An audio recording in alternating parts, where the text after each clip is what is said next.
আজকে খুব কষ্ট হয়ে আছে।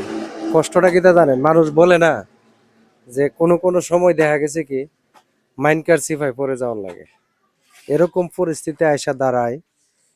তো সবসময় তো খালি সুখের কথাই বলি, কিন্তু আমার কষ্টটা কিন্তু কোনোদিন শেয়ার করি নাই। কষ্টের বিষয়টা হয়েছে, আপনারা সবাই জানেন যে প্রবাসে একটা ছেলেকে ফাটাইতে গেলে কত টাকা খরচ হয়। তো ছেলেটারে ফাটাইলাম, ফাটানোর এক সপ্তাহ পরেই কিন্তু আমি অ্যাক্সিডেন্টটা করি। এখন অ্যাক্সিডেন্টটা যে করছি আজকে প্রায় 22-23 দিন হয়ে গেছে। 23 দিন যাবত আমি বসা, বিছানায় পড়া। আর ওই দিক দিয়া আমার ছেলেকে যে প্রবাসে পাঠাইলাম, ও তো নতুন অবস্থায় গেছে। তো ও হয়তো আজকে আকামা পাওয়ার কথা বা গতকালকে পাওয়ার কথা ছিল, আকামাটা রাত্রে পাইছে কিনা আর জানি না। তো হয়তো ঈদের পর থেকে সে কাজের একটা সেটেল হবে। কিন্তু এখন দেখেন, এখন বর্তমানে এই যে মাইনকার সিফাই কেমন, যে ওই দিক দিয়া ওরও কোনো ইনকাম নাই, এই দিক দিয়ে আমিও পড়া, মানে খুব একটা কষ্টের মধ্যে পড়ে গেছি।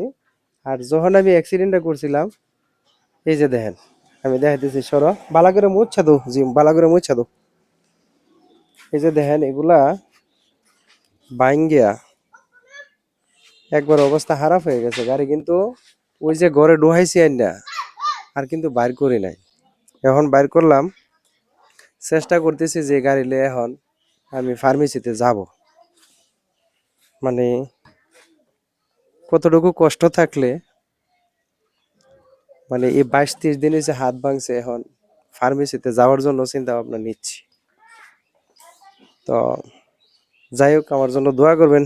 এই ওই যে তেলের মুখ কাটা ওই যে ভিতরে পড়ছে, তো আমার জন্য দোয়া করবেন আল্লাহর রহমতে আমি যাতে সুস্থ হয়ে যাই, আর আমি যেন আগের জীবন যাপন করতে পারি, এই দোয়াটাই কামনা করি। আর কি বলবো ভাই, মনের মধ্যে অনেক একটা আঘাত আছে, অনেক কষ্টে আছে। এই আঘাতটা হয়তো আজকে আমি হয়তো ইনজুরি বা এই আঘাত পায়া খুব অবস্থা, শোচনীয় অবস্থায় পড়ে আছি। তো এই আঘাতটা হয়তো থাকবে না, একদিন আল্লাহ তাআলা আবার আমাকে সুস্থ করবে।